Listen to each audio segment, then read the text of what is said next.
मंजिल उन्हीं को मिलती है जिनके सपनों में जान होती है। मंजिल उन्हीं को मिलती है जिनके सपनों में जान होती है। पंखों से कुछ नहीं होता मेरे दोस्तों, हौसलों से उड़ान होती है, हौसलों से उड़ान होती है। जय हिंद दोस्तों, मैं पायल तंवर आप सभी का BACS के ऑनलाइन प्लेटफॉर्म पर स्वागत करती हूं।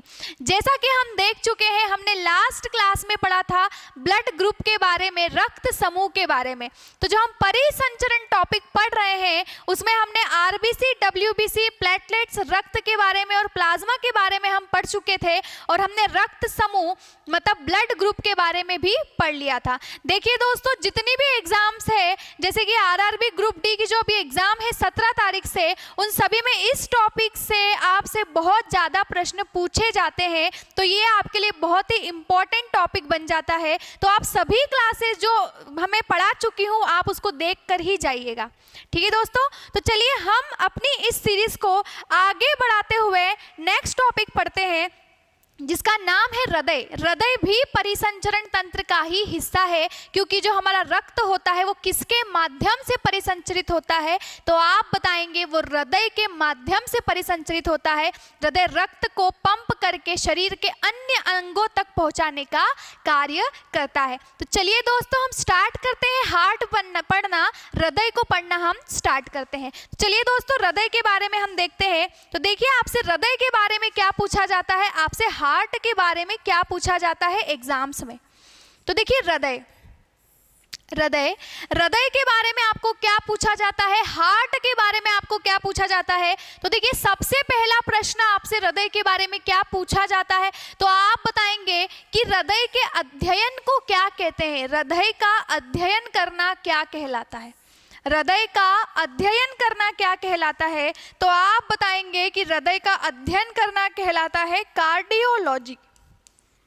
कार्डियोलॉजी, ठीक है, कार्डियोलॉजी कहलाता है हृदय का अध्ययन करना, ठीक है। फिर देखिए नेक्स्ट आपसे क्या पूछा जाता है, तो नेक्स्ट आपसे पूछा जाता है कि हृदय कैसा अंग है, ठीक है। हृदय कैसा अंग है, तो हृदय कैसा अंग है आप बताओगे कि हृदय एक परिसंचरित अंग है। परिसंचरित अंग है का मतलब क्या है, ये सर्कुलेटरी ऑर्गन है, मतलब ये रक्त को सर्कुलेट करने का काम करता है। रक्त को परिसंचरित चारों ओर हमारे शरीर के सभी अंगों तक ले जाने का काम कौन करता है, तो क्या बताएंगे आप लोग, हृदय करता है, हार्ट करता है। हृदय एक कैसा अंग है, परिसंचरित अंग है, जिसको बोलते हैं हम सर्कुलेटरी ऑर्गन। हृदय एक परिसंचरित अंग है, ठीक है। चलिए उसके बाद में देखिए आपसे क्या पूछा जाता है हृदय के बारे में, कि हृदय एक कैसा ऑर्गन है ना, कैसा ऑर्गन है, कैसा अंग है।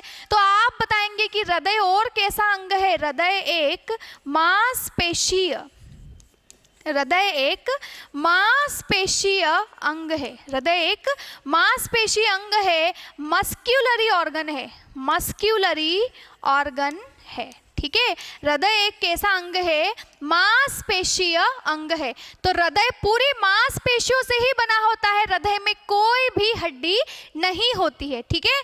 तो हृदय एक कैसा अंग है, मांसपेशीय अंग है, ठीक है। चलिए नेक्स्ट देखते हैं, नेक्स्ट आपसे क्या पूछा जाता है, तो हृदय कैसा ऑर्गन है, तो आप बताएंगे कि हृदय किसको पंप करता है। आप बताएंगे हृदय रक्त को पंप करता है, तो आप बताएंगे ये एक कैसा ऑर्गन है, तो क्या बताएंगे, पंपिंग ऑर्गन है, पंपिंग ऑर्गन है, ठीक है। ये पंपिंग अंग है, पंपिंग अंग है, ठीक है। तो जो हृदय होता है हमारा, ये किसको पंप करता है, ये रक्त को पंप करके शरीर के अन्य अंगों तक पहुंचाने का कार्य करता है। तो आप बताएंगे कि हृदय का अध्ययन कार्डियोलॉजी कहलाता है। हृदय एक सर्कुलेटरी ऑर्गन है, परिसंचरित अंग है, जो रक्त को परिसंचरित करवाने का कार्य करता है। ये एक मांसपेशीय अंग है, क्योंकि हृदय में कोई भी हड्डी नहीं पाई जाती, मांसपेशियों से ही मिलकर बना होता है, ठीक है। और ये कैसा अंग है, ये है पंपिंग ऑर्गन, ठीक है, पंप करने का कार्य करता है। अब चलिए नेक्स्ट आपसे पूछा जाता है कि हृदय की मांसपेशियों को क्या कहते हैं। हृदय की मांसपेशियां, हृदय की मांसपेशियां क्या कहलाती है? तो आप बताएंगे हृदय की मांसपेशियां क्या कहलाती है? Cardiac muscles, cardiac muscles. ठीक है, तो कार्डियक मसल्स क्या कहलाती है? हृदय की मांसपेशियां कहलाती है कार्डियक मसल्स। ठीक है, चलिए नेक्स्ट देखें। अब देखिए नेक्स्ट आपसे क्या पूछा जाता है हृदय के बारे में। हृदय के बारे में और क्या पूछा जाता है आपसे? तो हृदय का वजन कितना होता है? हृदय का वेट कितना होता है? हृदय का वजन कितना होता है? क्या बताएंगे आप लोग? तो हृदय का वजन जो होता है वो कितना होता है? लगभग 300 ग्राम, 300 ग्राम। ठीक है, 300 ग्राम होता है हमारे हृदय का वजन।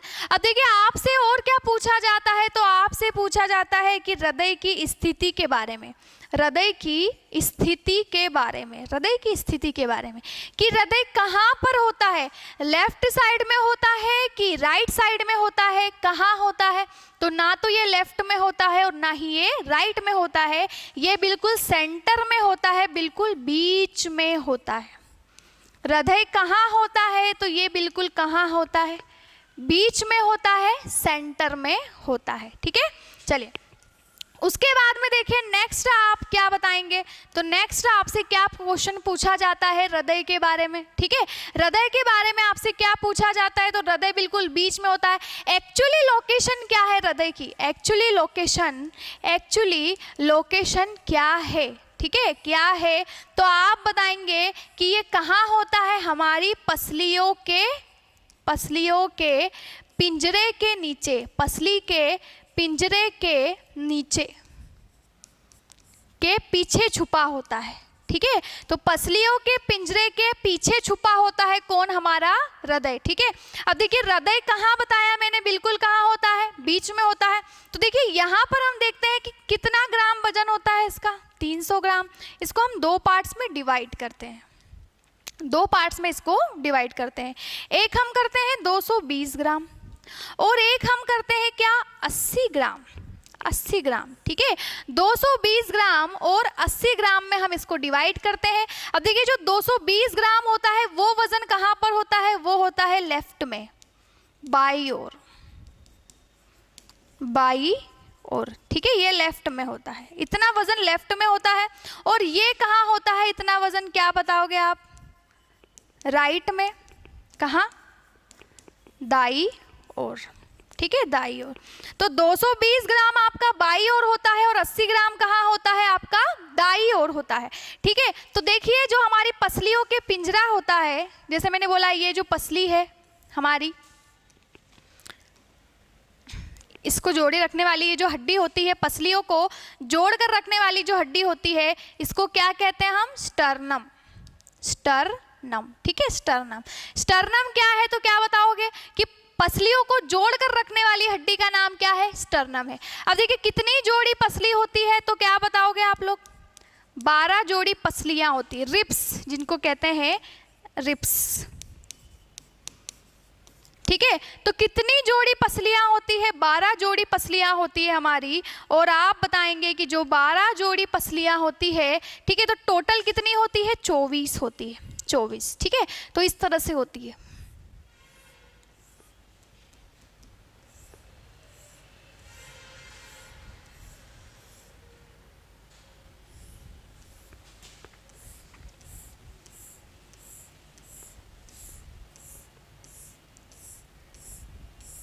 ठीक है, इस तरह से कितनी पसलियां होगी आपकी?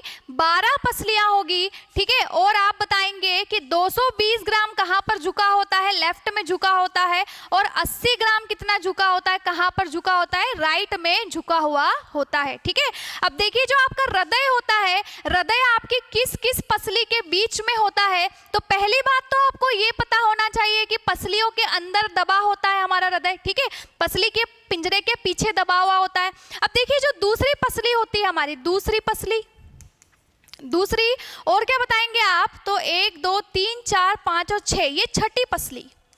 ठीक है, छठी पसली। तो दूसरी और छठी पसली के बीच में कुछ इस तरह से हमारा हृदय होता है। कुछ इस तरह से होता है हमारा हृदय, ठीक है।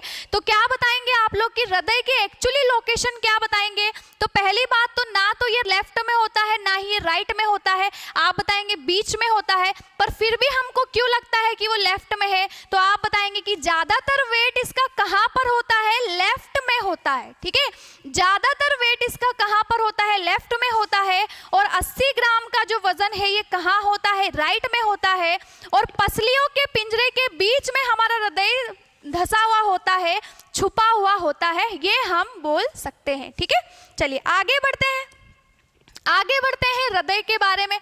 आपसे और क्या पूछा जा सकता है हृदय के बारे में? तो देखिए हृदय क्या करता है? रक्त को परिसंचरित करने का कार्य करता है।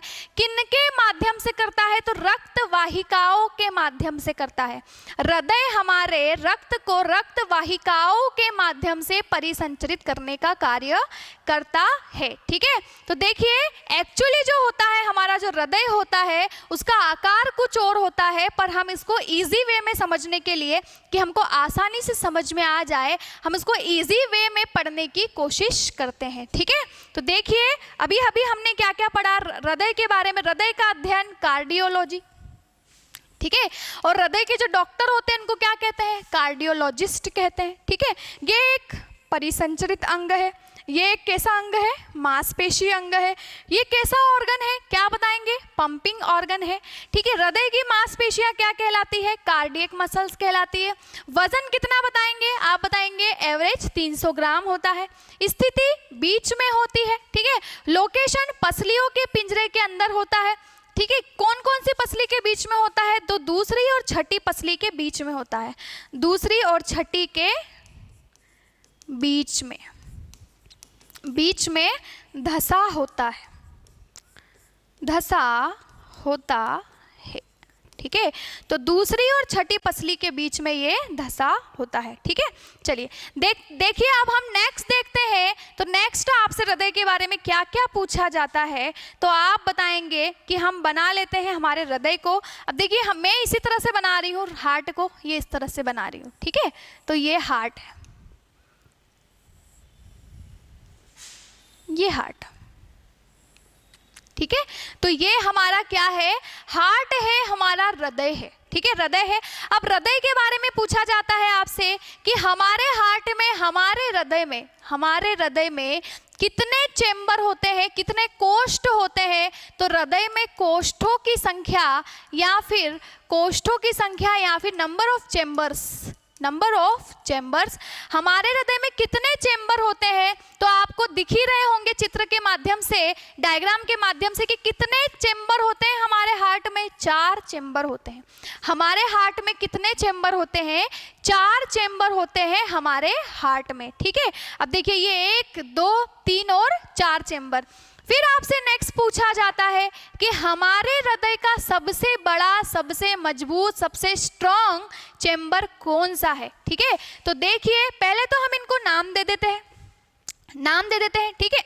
क्या नाम देते हैं हम इनको? तो इनको हम नाम इस तरह से देते हैं कि ये है, इसको हम क्या कहेंगे? इनके चारों चेंबर्स के नाम है कुछ, इन चारों चेंबर्स के कुछ नाम होते हैं, ठीक है। तो क्या क्या नाम होते हैं इन चारों चेंबर्स के, ठीक है। तो आप क्या बताएंगे कि ये जो भाग है इसको क्या कहते हैं हम? दाया आलिंद, ठीक है। ये दाया आलिंद है। और ये क्या है, क्या बताएंगे आप लोग? बाया आलिंद, ठीक है। ये जो भाग है इससे, इस चेंबर को क्या कहेंगे? तो आप बताएंगे इसको दाया निलय, राइट वेंट्रिकल, दाया निलय। इसको कहते हैं हम राइट ऑरिकल, इसको कहेंगे हम लेफ्ट ऑरिकल, इसको कहेंगे दाया निलय, इसको बोलेंगे राइट वेंट्रिकल, और इसको बोलते हैं बाया निलय, इसको बोलते हैं लेफ्ट वेंट्रिकल, ठीक है, लेफ्ट वेंट्रिकल, ठीक है। तो इस तरह से कितने चेंबर हो गए हमारे? 4 चेंबर हो गए, दाया आलिंद बाया आलिंद, दाया निलय बाया निलय, ठीक है, 4 चेंबर हो गए हमारे। अब देखिए सबसे बड़ा और सबसे मजबूत चेंबर, ठीक है, लार्जेस्ट और स्ट्रॉन्गेस्ट, सबसे बड़ा कोष्ठ और सबसे मजबूत, सबसे मजबूत कोष्ठ, सबसे मजबूत कोष्ठ। तो सबसे बड़ा कोष्ठ और सबसे मजबूत कोष्ठ कौन सा कहलाता है हृदय में?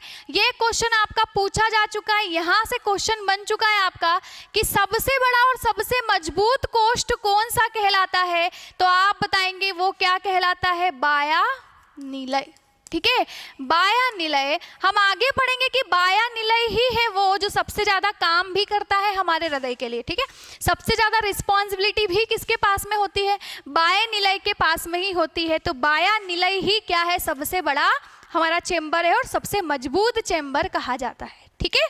तो देखिए बाया निलय करता क्या है? तो बाया निलय क्या करता है? ये रक्त, या हम कहे ये कैसे रक्त को, तो आप बताएंगे ये शुद्ध रक्त को, ये शुद्ध रक्त को, शुद्ध रक्त को, शुद्ध रक्त को शरीर के अंगों तक पहुंचाता है, शरीर के अंगों तक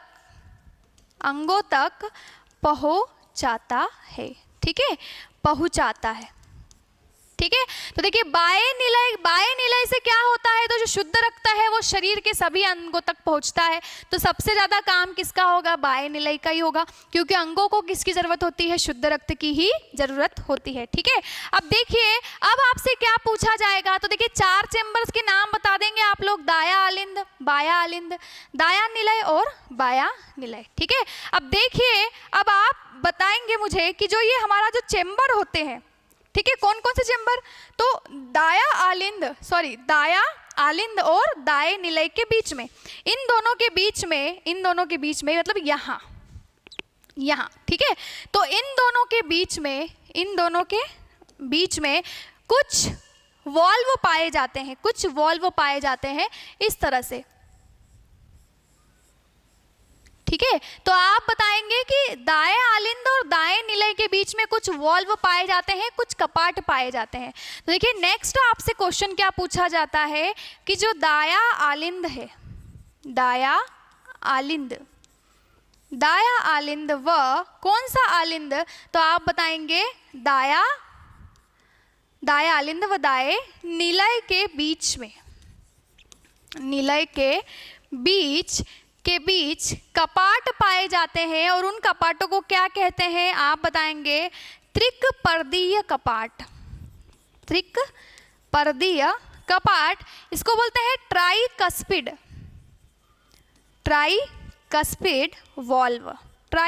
वॉल्व, ठीक है। तो क्या बताएंगे आप लोग? दाएं आलिंद और दाएं निलय के बीच में 3 कपाट पाए जाते हैं, जिनका नाम क्या है? क्या बताएंगे आप लोग? ट्राइकस्पिड वॉल्व बताएंगे, त्रिपर्दीय कपाट बताएंगे, ठीक है। अब देखिए नेक्स्ट क्या पूछा जाता है आपसे? तो नेक्स्ट आपसे पूछा जाता है कि ये जो आपका बाया आलिंद और बाया निलय है, बाया आलिंद और बाया निलय के बीच में क्या पाए जाते हैं? तो आप बताएंगे इन दोनों के बीच में पाए जाते हैं, इनको कहते हैं क्या? तो आप बताएंगे द्विपर्दीय कपाट। और इनको क्या कहा था हमने? इनको हमने क्या कहा था? त्रिपर्दीय कपाट, ठीक है। तो ये त्रिपर्दीय कपाट हो गया और ये क्या हो गया? द्विपर्दीय कपाट हो गया, ठीक है। तो क्या बताएंगे आप लोग अगर आपसे पूछे? तो बाएं आलिंद और बाएं निलय के बीच, ठीक है, बाया आलिंद व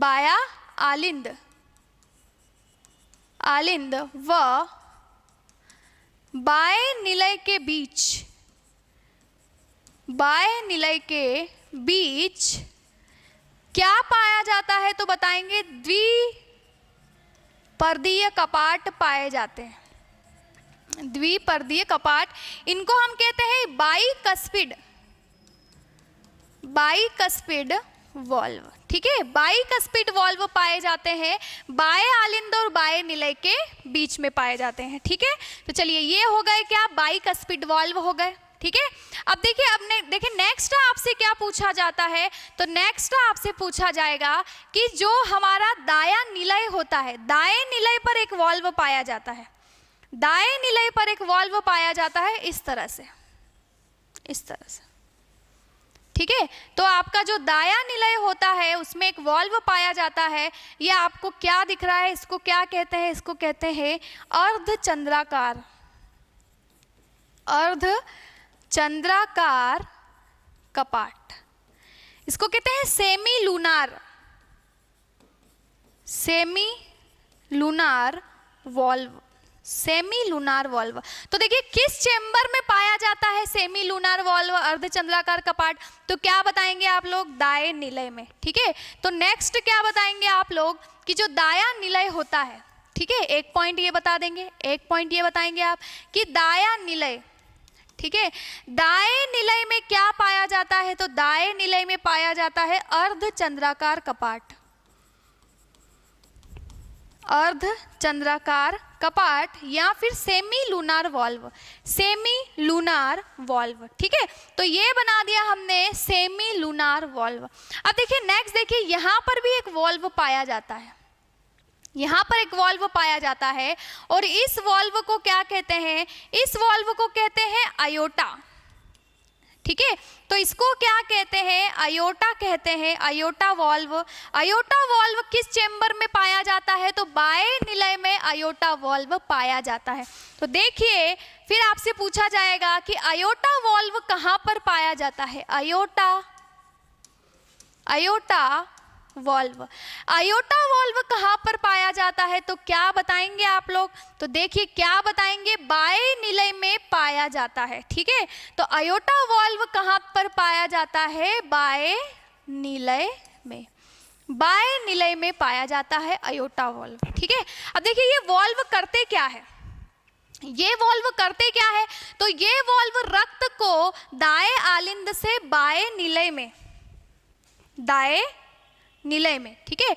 आप बताएंगे कि ये वॉल्व करते क्या है, तो ये वॉल्व जो है ये रक्त को दाएं आलिंद से दाएं निलय में लाने का कार्य करते हैं, ठीक है, लाने का कार्य करते हैं, ठीक है। अब देखिए यहाँ पर अर्धचंद्राकार कपाट है तो ये भी खुलता है और यहाँ से जो रक्त है ये यहाँ से नीचे जाता है, ठीक है। चलिए अब देखिए यहाँ पर रक्त के अंदर, रक्त हृदय के अंदर रक्त लाने के लिए और हृदय से रक्त ले जाने के लिए हृदय में कौन जुड़ी होती है, तो रक्त वाहिकाएं या रक्त वाहिनियां जुड़ी होती है जो हृदय के अंदर रक्त ले जाने का और हृदय से रक्त को बाहर निकालने का कार्य करती है, ठीक है। तो क्या बताएंगे आप लोग, अब देखिए आपसे पूछा जाता है कि जो दायां आलिंद होता है, दाएं आलिंद में रक्त आता कैसे है, दाएं आलिंद में रक्त ऊपर से कैसे आएगा, तो दाएं आलिंद में जुड़ी होती है कुछ रक्त वाहिकाएं, कुछ रक्त वाहिकाएं जुड़ी होती है, ठीक है, कुछ रक्त वाहिकाएं जुड़ी होती है जिनको क्या कहते हैं हम, तो जिनको कहते हैं एक ये जुड़ी, एक ये जुड़ी रक्त वाहिका, ठीक है, और एक ये जुड़ी रक्त वाहिका, एक ये जुड़ी, ठीक है।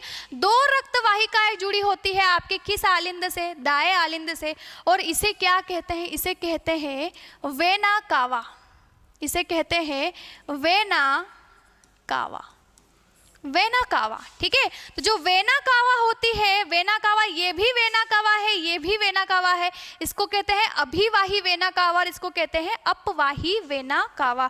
तो देखिए वेना कावा किससे जुड़ी होती है, दाएं आलिंद से जुड़ी होती है। तो अगर आपसे पूछे कि vena cava, vena cava, vena cava क्या है, तो वेना कावा एक प्रकार की क्या है, शिरा। ये कहाँ जुड़ी होती है, आप बताएंगे ये कहाँ से जुड़ी होती है, दाएं आलिंद से जुड़ी होती है, दाएं आलिंद से जुड़ी होती है, दाएं आलिंद से जुड़ी होती है, ठीक है। तो वेना कावा किससे जुड़ी है, दाएं आलिंद से जुड़ी है, ठीक है, दाएं आलिंद से जुड़ी है। अब आपसे पूछा जाता है, अब आपसे क्या पूछा जाएगा कि जो रक्त है वो वेना कावा के द्वारा किस में प्रवेश करता है, हमारे हृदय में प्रवेश करता है, हमारे हार्ट में प्रवेश करता है। ठीक है, तो देखिए रक्त जो है यहाँ आ गया, अब यहाँ पर अर्धचंद्राकार कपाट से बाहर निकलेगा जब, तो यहाँ पर भी एक पाइप्स जुड़ी होती है, और इस पाइप्स को क्या कहते हैं, इस पाइप्स को क्या कहते हैं, तो आप देखें इसको क्या कहते हैं, अभी हम देखते हैं। ठीक है, देखिए ये जो होती है पाइप्स, ये हो गया आपका अर्धचंद्राकार कपाट, और अर्धचंद्राकार कपाट से पाइप निकली होती है, ये पाइप निकाल दी। ठीक है, ये पाइप निकाल दी, और ये जो पाइप हमने निकाली, इस पाइप को क्या कहते हैं, इस पाइप को हम क्या कहेंगे। ठीक है, इसको क्या कहेंगे, तो इसको कहा जाता है, हम यहाँ पर लिख देते हैं इसको क्या कहा जाता है, तो देखिए इसको कहा जाता है, यहाँ लिख देते हैं हम, इसको कहते हैं फुफ्फुसीय, फुफ्फुसीय धमनी, फुफ्फुसीय धमनी। ठीक है, इसको क्या कहा जाता है, फुफ्फुसीय धमनी कहा जाता है। तो ये कौन सी धमनी है, ये है फुफ्फुसीय धमनी। ठीक है, तो ये फुफ्फुसीय धमनी कहलाती है। ठीक है, चलिए अब देखिए नेक्स्ट, देखिए अब आपसे क्या पूछा जाता है, तो अब आपसे ये पूछा जाता है कि ये जो कपाट है, इस कपाट का नाम क्या था, इसको क्या बोला था हमने, अयोटा कपाट। अयोटा कपाट, अयोटा कपाट से भी रक्त बाहर निकलता है, और जो अयोटा कपाट से रक्त बाहर निकलता है तो किसके माध्यम से निकलता है, तो आप बताएंगे किसके माध्यम से निकलता है, रक्त वाहिकाओं के माध्यम से निकलता है। ठीक है, तो रक्त वाहिकाओं के माध्यम से किस प्रकार निकलेगा, तो आप बताएंगे कि ये तो हो गया अयोटा कपाट। ठीक है, अब जो यहाँ से ऐसा कपाट, यहाँ से एक पाइप जुड़ी होती है, यहाँ से ऐसी पाइप जुड़ी होती है, इस पाइप को क्या कहते हैं, तो इस पाइप को क्या कहते हैं हम, अयोटा, अयोटा। ठीक है, अयोटा धमनी, अयोटा धमनी। तो देखिए अयोटा कपाट से कौन सी धमनी जुड़ी होती है, अयोटा कपाट से, अयोटा कपाट से अयोटा धमनी जुड़ी होती है, अयोटा धमनी जुड़ी होती है, जुड़ी होती है। ठीक है, तो अयोटा कपाट से अयोटा धमनी जुड़ी होती है, ये आप बता देंगे। ठीक है, चलिए अब देखिए और क्या क्या आपसे पूछा जाता है, तो जो बाया आलिंद है, यहाँ पर भी रक्त अंदर की तरफ प्रवेश करता है, बाएं आलिंद में भी अंदर की तरफ रक्त प्रवेश करता है। तो जो बाया आलिंद है, जो बाया आलिंद है, तो बाएं आलिंद में कुछ जुड़ी होगी रक्त वाहिका, और बाएं आलिंद से जो रक्त वाहिका जुड़ी होती है, इसको क्या कहते हैं, इसको कहते हैं हम फुफ्फुसीय, फुफ्फुसीय शिरा, फुफ्फुसीय शिरा। तो अगर आपसे पूछा जाए कि फुफ्फुसीय शिरा कहाँ जुड़ी होती है, फुफ्फुसीय शिरा कहाँ जुड़ी होती है, फुफ्फुसीय शिरा कहाँ पर जुड़ी होती है, आप बताएंगे ये जुड़ी होती है कहाँ, बाएं आलिंद से, बाएं आलिंद से जुड़ी होती है, जुड़ी होती है। ठीक है, तो फुफ्फुसीय शिरा किस आलिंद से जुड़ी होती है, बाएं आलिंद से जुड़ी होती है। ठीक है, तो ये सारे प्रश्न यहाँ से आपको एग्जाम में पूछे जा सकते हैं, कि आपसे पूछा जाएगा कि त्रिकपर्दीय कपाट किस किस चेंबर के बीच में है, तो आप बताएंगे दाएं आलिंद और दाएं निलय के बीच में है। ठीक है, फिर आपसे पूछा जाएगा कि द्विकपर्दीय कपाट किसके किसके बीच में है, तो आप क्या बताएंगे कि बाएं आलिंद और बाएं निलय के बीच में है, इन दोनों के बीच में है। ठीक है, फिर आपसे पूछा जाएगा कि अयोटा वाल्व कहाँ पर है, तो अयोटा वाल्व कौन से निलय में है, बाएं निलय में है। आपसे पूछा जाएगा अर्धचंद्राकार कपाट कहाँ है, तो कौन से निलय में है, तो क्या बताएंगे, दाएं निलय में है। ठीक है, फिर आपसे पूछा जाएगा कि फुफ्फुसीय शिरा पल्मोनरी वेन कौन से कपाट में है, तो आप बताएंगे ये कौन से कपाट में है, बाएं आलिंद में। वेना कावा कौन से कपाट में है, तो दाएं आलिंद में है। ठीक है, तो और अगर आपसे पूछे कि फुफ्फुसीय धमनी कौन से आलिंद में है, तो फुफ्फुसीय जो धमनी है वो अर्धचंद्राकार कपाट से निकलती है, और वो कौन से निलय में है, तो आप बताएंगे वो दाएं निलय में है। ठीक है, तो यहाँ से आपको सारे के सारे क्वेश्चन हृदय से पूछे जा सकते हैं। ठीक है, पूछे जा सकते हैं, तो ये जो है आप इसको अच्छे से याद रखिएगा कि कौन सी धमनी कहाँ है, और कौन सी धमनी कौन सी शिरा किस कपाट में है, और कौन सी चेंबर में है, कौन से कोष्ठ में है। ठीक है, आपसे ये पूछा जा सकता है। ठीक है। तो चलिए ये हम देख चुके हैं। अब देखिए और क्या देख चुके हैं हम, तो ये हृदय का जो हमने स्ट्रक्चर है कि कौन सी रक्त वाहिका है, कहाँ से जुड़ी है, ये भी हम देख चुके हैं। अब अगर आपसे पूछा जाए कि हृदय के किस भाग में कैसा रक्त बहता है, ठीक है, हृदय के किस भाग में कैसा रक्त बहता है, तो याद रखिएगा ये हृदय का दायां भाग है। ये हृदय का कौन सा भाग है? दायां भाग है। इस तरह से मैं जैसे खड़ी हूं उस तरह से देखेंगे तो ये हृदय का दायां भाग है, दायां भाग, और ये हृदय का कौन सा भाग है? बायां भाग है। तो देखिए दाएं भाग में हमेशा, हृदय के दाएं भाग में हमेशा अशुद्ध रक्त बहता है। हृदय के दाएं भाग में हमेशा अशुद्ध रक्त बहता है, अशुद्ध रक्त, अशुद्ध रक्त। तो दाएं भाग में हमेशा अशुद्ध रक्त बहता है और बाएं भाग में हमेशा कैसा रक्त बहता है? शुद्ध रक्त बहता है, शुद्ध रक्त बहता है। ठीक है, तो क्या बताएंगे आप लोग? आपसे पूछा जाता है कि शुद्ध रक्त और अशुद्ध रक्त क्या होगा? क्या होगा शुद्ध रक्त, अशुद्ध रक्त? तो आप बताएंगे कि ऐसा रक्त जिसमें जिसमें ऑक्सीजन की मात्रा, ऑक्सीजन की मात्रा अधिक हो, जिसमें ऑक्सीजन की मात्रा अधिक हो, कौन सा कैसा रक्त कहलाता है? तो आप बताएंगे उसको हम कहते हैं कैसा रक्त?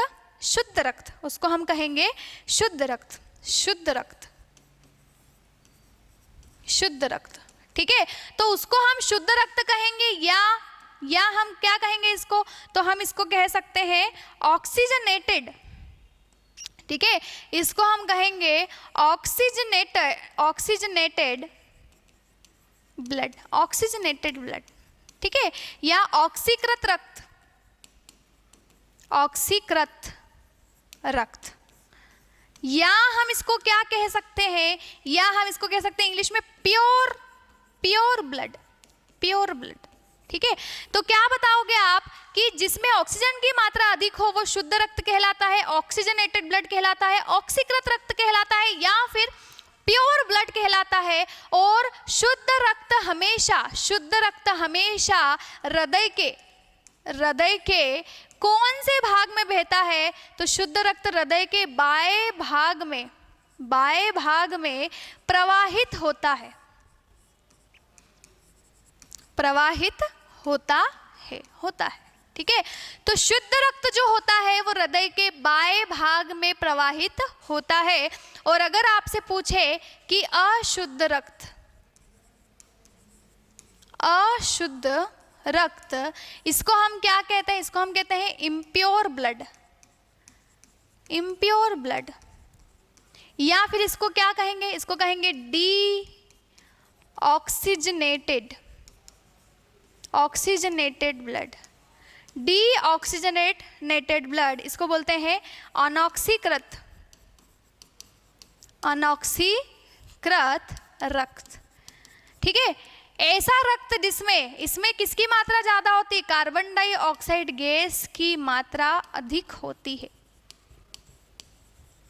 अधिक होती है। ठीक है, तो इस रक्त में कार्बन डाइऑक्साइड की मात्रा ज्यादा होती है उसको हम अशुद्ध रक्त कहते हैं, और जिसमें ऑक्सीजन की मात्रा ज्यादा होती है उसको हम कौन सा रक्त कहते हैं? शुद्ध रक्त कहते हैं, और प्योर ब्लड कहते हैं, ऑक्सीकृत रक्त कहते हैं, ऑक्सीजनेटेड रक्त भी कहते हैं। तो याद रखिएगा आप लोग कि हृदय के दाएं भाग में हमेशा अशुद्ध रक्त बहता है और बाएं भाग में हमेशा शुद्ध रक्त बहता है, शुद्ध रक्त बहता है। ठीक है, चलिए नेक्स्ट देखते हैं। तो नेक्स्ट आपसे क्या पूछा जाता है? हृदय चक्र के बारे में। किस चक्र के बारे में पूछा जाता है? हृदय चक्र के बारे में आपसे पूछा जाता है कि हमारा हृदय किस तरह से काम करता है। ठीक है, हार्ट साइकिल किस तरह से चलती है हमारी। ठीक है, तो देखिए हमारी जो हार्ट साइकिल है वो किस तरह से चलती है। तो देखिए चलिए हम फिर से हार्ट बना लेते हैं। हमारा ये हमने बनाया हार्ट। ठीक है, इस तरह से हार्ट बना लिया। चलिए देखिए, अब देखिए यहाँ पर कौन से वॉल्व होंगे, कौन से कपाट होंगे? तो अभी हम पढ़ चुके हैं यहाँ पर कौन से कपाट होते हैं? त्रिपर्दीय कपाट, यहाँ पर द्विपर्दीय कपाट, यहाँ पर अर्धचंद्राकार और यहाँ पर अयोटा, यहाँ पर अयोटा। ठीक है, इसको क्या कहते हैं, इसको कहते हैं हम राइट ऑरिकल। राइट ऑरिकल मतलब दाया आलिंद, दाया आलिंद। इसको हम कहते हैं लेफ्ट ऑरिकल, बाया आलिंद। इसको हम कहते हैं राइट वेंट्रिकल, दाया निलय। इसको हम कहते हैं लेफ्ट वेंट्रिकल, बाया निलय। ठीक है, बाया निलय। ठीक है, चलिए यहाँ से अर्धचंद्राकार कपाट से एक जाती है जिसको क्या कहते हैं हम, फुफ्फुसीय, फुफ्फुसीय धमनी, फुफ्फुसीय धमनी। और यहाँ से हमने एक रेखा गुजारी थी, एक रक्त वाहिनी गुजारी थी जिसको हम क्या कहते हैं, अयोटा वॉल्व से जुड़ी हुई अयोटा धमनी, अयोटा धमनी। ठीक है, तो चलिए देखिए, अब देखिए नेक्स्ट ऊपर से देखें, ऊपर से, तो ऊपर से ये क्या है, वेना कावा, वेना कावा। ठीक है, ये है क्या, वेना कावा। और यहाँ से हमने क्या गुजारी थी, तो यहाँ से हमने गुजारी थी क्या, फुफ्फुसीय, फुफ्फुसीय शीरा, फुफ्फुसीय शीरा। ठीक है, ये फुफ्फुसीय क्या है, शीरा है। अब चलिए देखिए, ये जो फुफ्फुसीय धमनी होती है, फुफ्फुसीय धमनी, ठीक है, फुफ्फुसीय धमनी, तो ये जो फुफ्फुसीय धमनी होती है और ये है फुफ्फुसीय शीरा, ये है फुफ्फुसीय शीरा। तो देखिए फुफ्फुस, पल्मोनरी, फुफ्फुस से समझना आप एक ही अर्थ निकालना, फेफड़े। तो ये जो फुफ्फुसीय धमनी और फुफ्फुसीय शीरा होती है, दोनों किससे जुड़ी होती है, दोनों हमारे फेफड़ों से जुड़ी होती है। तो देखिए ये हम बना लेते हैं यहाँ पर हमारे फेफड़े। ठीक है, तो ये हमारे इस तरह से फेफड़े बना लेते हैं हम, ये हमारे फेफड़े हैं। ठीक है, तो ये किससे जुड़ी है, ये हमारे फेफड़ों से जुड़ी है। ठीक है, ये हमारे फेफड़ों से जुड़ी है। ये मान लीजिए कि ये हमारे फेफड़ों से जुड़ी है, कौन, फुफ्फुसीय धमनी हमारे फेफड़ों से जुड़ी है। और फुफ्फुसीय शीरा भी किससे जुड़ी है, तो फुफ्फुसीय शीरा भी किससे जुड़ी है, ये भी हमारे फेफड़ों से ही जुड़ी है। ये दोनों शीरा किससे जुड़ी है, हमारे फेफड़ों से जुड़ी है। ठीक है, ये फुफ्फुसीय धमनी भी और फुफ्फुसीय शीरा भी हमारे फेफड़ों से ही जुड़ी है। ठीक है, चलिए अब देखिए, जो ये मैंने बनाया अयोटा धमनी, इसको क्या कहते हैं हम, अयोटा धमनी, अयोटा धमनी। ये जो अयोटा धमनी है, तो देखिए ये में हमारे शरीर का, शरीर के अंग, ये हमारे शरीर के अंग है, शरीर के अंग है। तो इस अयोटा धमनी का संबंध मैं किससे कर रही हूँ, हमारे शरीर के अंगों से, हमारे शरीर के अंगों से कर रही हूँ। ठीक है, तो एक मोटी अयोटा धमनी से क्या निकलती है, बहुत सारी छोटी छोटी सी धमनियाँ निकलती है और ये हमारे शरीर के विभिन्न अंगों तक जाती है। अयोटा धमनी हमारे शरीर के विभिन्न अंगों तक जाती है। अब देखिए ये क्या दिख रहा है आपको, तो ये क्या है, ये वेना कावा है, वेना कावा, ये वेना कावा है। ठीक है, तो ये जो वेना कावा है ये किससे जुड़ी है, ये भी हमारे शरीर के अंगों से जुड़ी है, ये हमारे शरीर के अंगों से जुड़ी है वेना कावा। ठीक है, तो इस तरह से ये डायग्राम बना लीजिएगा। अब हम समझते हैं क्या, तो अब हम समझते हैं हृदय चक्र, हार्ट साइकिल, हृदय चक्र, हार्ट साइकिल, हार्ट साइकिल। ठीक है, चलिए देखिए, अब देखिए, अब आपसे ये पूछा जाता है ना, अब देखिए हृदय चक्र शुरू कहाँ से होता है, हृदय चक्र शुरू कहाँ से होता है, तो हम शुरू करते हैं हमारे शरीर के अंगों से, हम शुरू करते हैं हमारे शरीर के अंगों से। अब देखिए मुझे बताइए, ये हमारे शरीर के अंग है, ऑर्गन, ये हमारे शरीर के अंग है। तो हमें ऊर्जा चाहिए, शरीर के अंगों को चलने के लिए क्या चाहिए, ऊर्जा की आवश्यकता होती है। और ऊर्जा हमें किससे मिलती है, हमें हमारे शरीर को ऊर्जा किससे मिलती है, तो आप पहला बताओगे ग्लूकोज से। ठीक है, ग्लूकोज से ऊर्जा मिलती है। और किससे मिलती है ऊर्जा, तो क्या बताओगे आप लोग, हमें ग्लूकोज तो लेना पड़ेगा, साथ में हमको ऑक्सीजन भी लेनी पड़ेगी। ठीक है, तो ऑक्सीजन की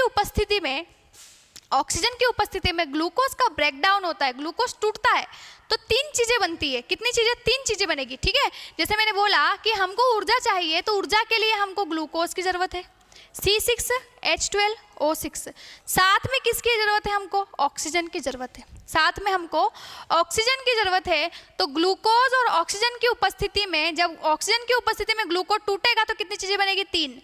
पहली चीज क्या बनी, कार्बन डाइऑक्साइड, दूसरी चीज क्या बनी, पानी, और तीसरी चीज क्या बनेगी, ATP, ATP मतलब ऊर्जा, ऊर्जा।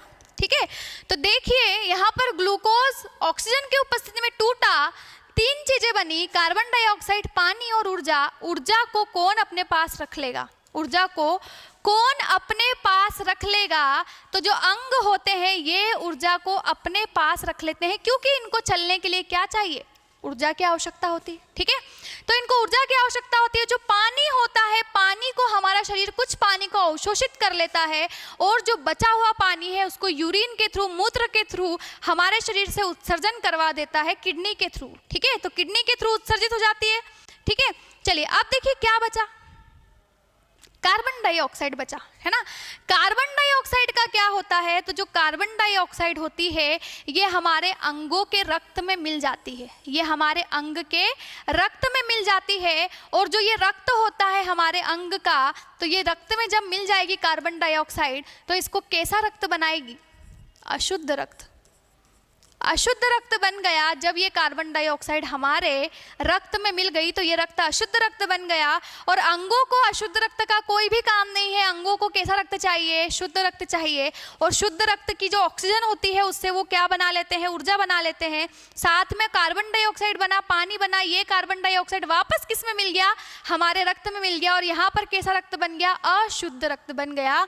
तो देखिए जो हमारी फुफ्फुसीय शिरा, ठीक है, ये फुफ्फुसीय शिरा है। और हमारे अंग से क्या जुड़ा है? Vena cava. ये वेना कावा जुड़ी है ना।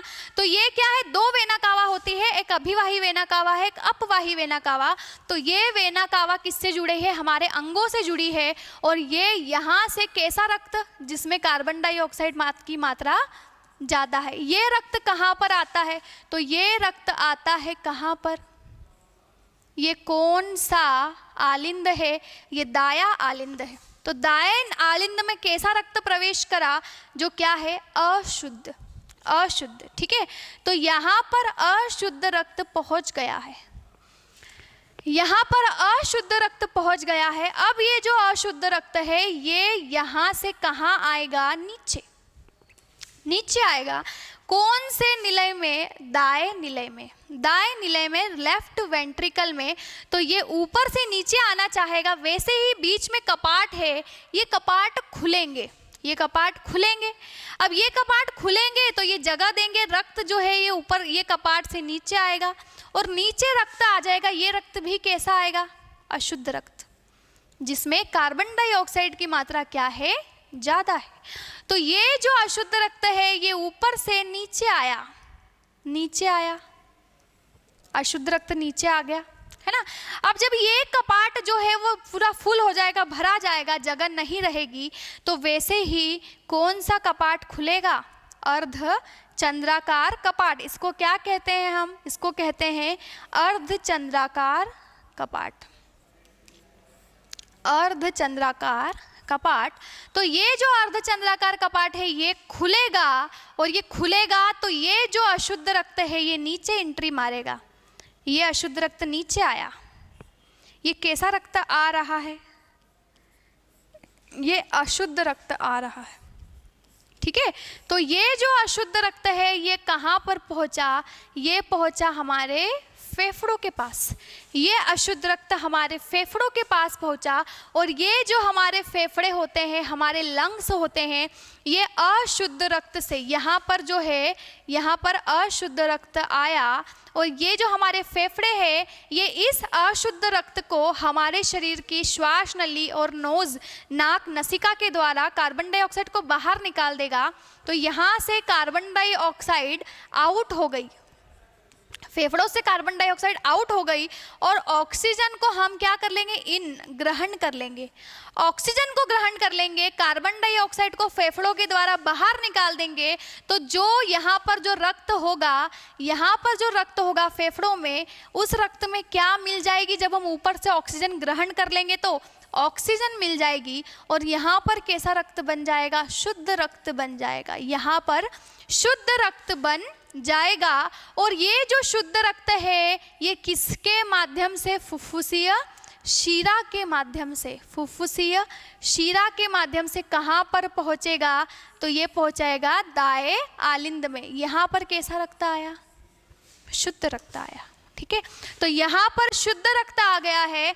अब ये जो शुद्ध रक्त है ये दाएं आलिंद से बाएं निलय में जाएगा। ये कपाट खुलेंगे, ये कपाट खुलेंगे, है ना, और जब ये खुलेंगे कपाट तो यहाँ से नीचे आ जाएगा क्या, शुद्ध रक्त, जिसमें ऑक्सीजन की मात्रा ज़्यादा है, और ये शुद्ध रक्त नीचे आएगा। ये जो चेम्बर है, ये जो आपका कोष्ठ है, ये जो कोष्ठ है कौन दबाया नीलय, ये पूरा फुल भरा जाएगा, इसमें जगह नहीं रहेगी। उस टाइम पर अयोटा कपाट खुलेगा। ये खुला और इससे कौन जुड़ी है, अयोटा धमनी जुड़ी है। तो अयोटा धमनी में कैसा रक्त बहेगा, शुद्ध रक्त बहेगा।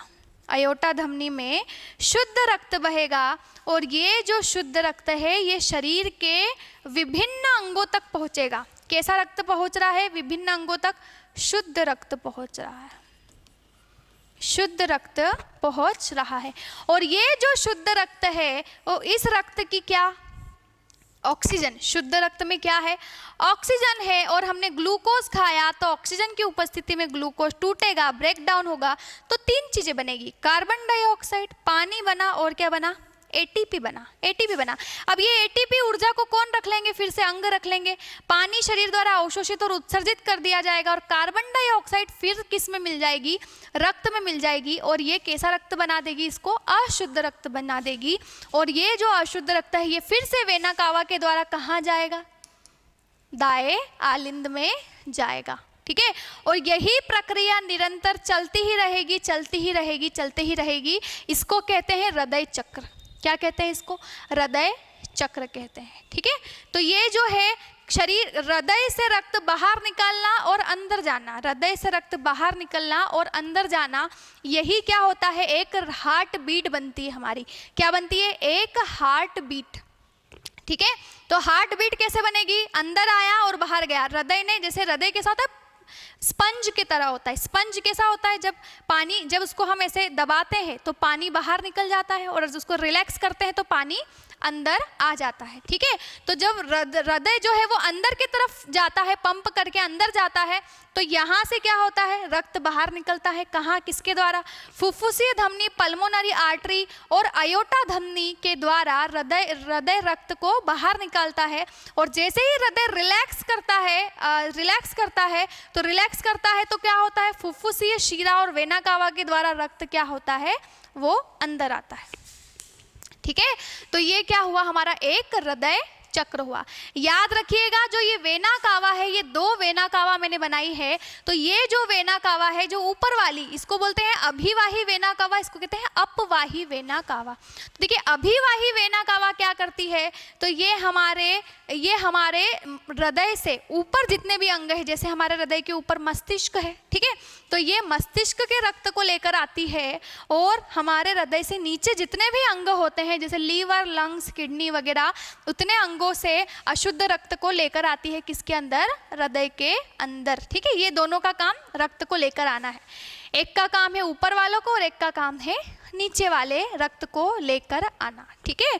तो ये हमारी क्या बनाई, हमने क्या पढ़ा, हमने हार्ट साइकिल के बारे में पढ़ा, हार्ट साइकिल के बारे में देखा। देखिए, एक और बात याद रखिएगा आप लोग कि जब जो ये अशुद्ध रक्त है ये आपके दाएं आलिंद से कहाँ जाता है, दाएं निलय में जाता है। तो ये जो रक्त, ये जो कपाट है, ये कपाट खुलते हैं, और जब कपाट क्या होते हैं, बंद होते हैं, जब कपाट क्या होते हैं, बंद होते हैं, तो एक आवाज आती है, एक साउंड आता है, एक आवाज सुनाई देती है, जिसका नाम क्या है, लब, ठीक है। एक साउंड आता है जिसका नाम क्या है, लब। और उसके बाद में जो ये जो बंद हो जाते हैं कपाट, और फिर रक्त नीचे आ जाता है, फिर कौन सा कपाट खुलता है, अर्धचंद्राकार कपाट खुलता है। और जब अर्धचंद्राकार कपाट खुलता है तो कौन सी आवाज आती है, डब,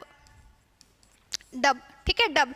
तो देखिए, आपसे क्वेश्चन पूछा जा चुका है कि हमारे हार्ट से कैसी ध्वनि निकलती है, कैसा साउंड निकलता है, तो लब डब का साउंड निकलता है, लब डब का साउंड निकलता है हमारे हार्ट से, लब डब का साउंड आता है। सेम प्रोसेस, जब द्विपर्दीय कपाट जब बंद होते हैं, खुलने के बाद बंद होते हैं, तो कैसा साउंड आता है, लब का, ठीक है। और जैसे ही अयोटा वॉल्व खुलता है, कपाट खुलता है, तो कैसा साउंड आता है, डब का।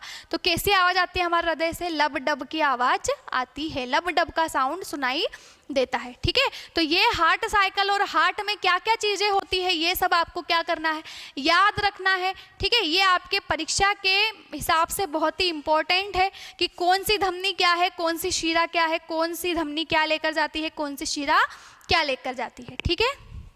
चलिए देखिए, अब देखिए हमारे हार्ट से साउंड कैसा आता है, तो क्या बताओगे आप? लब डब, लब डब, लब डब का साउंड आता है। अब अगर आपसे पूछे एक हार्ट बीट, एक हार्ट बीट, एक हार्ट बीट, तो एक हार्ट बीट, एक हार्ट बीट हृदय की धड़कन, इसको बोलते हैं हृदय की धड़कन। एक हार्ट बीट, एक हृदय की धड़कन बनने में कितना समय लगता है, तो क्या बताओगे आप? 0.8 सेकंड का समय लगता है। 0.8 सेकंड का समय लगता है एक हृदय की धड़कन बनने में, ठीक है। चलिए अब उसके बाद में देखें, अब आपसे क्या पूछा जाता है हृदय के बारे में। अब हम पढ़ चुके हैं कि बाएं भाग में कैसा रक्त बहता है? शुद्ध रक्त। दाएं भाग में कैसा रक्त बहता है? अशुद्ध रक्त। तो एक बात और याद रखिएगा कि ये क्या बनाई है हमने? ये रक्त वाहिकाएं बनाई है जो हृदय से क्या होती है? जुड़ी हुई होती है, जो अशुद्ध रक्त को लेकर आती है और शुद्ध रक्त को हृदय के माध्यम से लेकर जाती है, ठीक है। तो हम रक्त वाहिकाओं के बारे में पढ़ लेते हैं। रक्त वाहिकाएं, रक्त वाहिकाएं जिनको क्या कहते हैं? ब्लड वेसल्स, ब्लड वेसल्स, रक्त वाहिकाएं, ठीक है। तो चलिए देखिए कितने प्रकार की होती है रक्त वाहिकाएं, तो 3 प्रकार की होती है रक्त वाहिकाएं। पहला देखिए क्या होती है, तो पहली होती है धमनियां, धमनियां जिनको कहते हैं आर्टरीज, आर्टरीज, धमनियां, ठीक है। धमनियों का रंग कैसा होता है? धमनियों का रंग कैसा होता है? तो धमनियों का रंग आप क्या बताएंगे? लाल होता है, रेड होता है। धमनियों का रंग कैसा होता है? लाल होता है, रेड होता है, ठीक है। और क्या बताएंगे आप धमनियों के बारे में? कि धमनियों में हमेशा, धमनियों में हमेशा शुद्ध रक्त प्रवाहित होता है, शुद्ध रक्त का फ्लो होता है, शुद्ध रक्त प्रवाहित होता है, ऐसा रक्त जिसमें ऑक्सीजन की मात्रा ज़्यादा होती है, ठीक है। तो धमनियों में हमेशा शुद्ध रक्त प्रवाहित होता है। पर देखा होगा आपने ये क्या है? फुफ्फुसीय धमनी। देखिए फुफ्फुसीय धमनी में कैसा रक्त आ रहा था? जिसमें कार्बन डाइऑक्साइड की मात्रा क्या है? ज़्यादा। मतलब फुफ्फुसीय धमनी में कैसा रक्त बह रहा है? जिसमें किसकी मात्रा ज़्यादा है? कार्बन डाइऑक्साइड की, अर्थात अशुद्ध रक्त।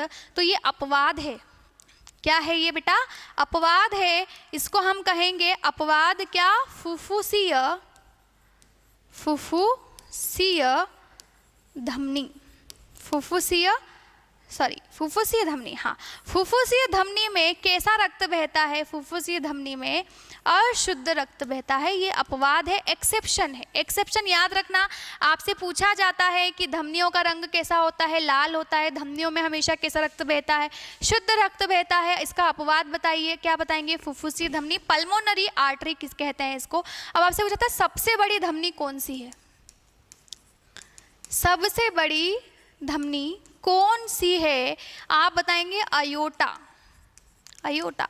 अयोटा धमनी कैसी होती है? अयोटा धमनी सबसे बड़ी धमनी होती है। तो देखिए ये है अयोटा, ये अयोटा धमनी है, और ये जो अयोटा धमनी है वो कैसी धमनी है? सबसे बड़ी धमनी है। क्यों?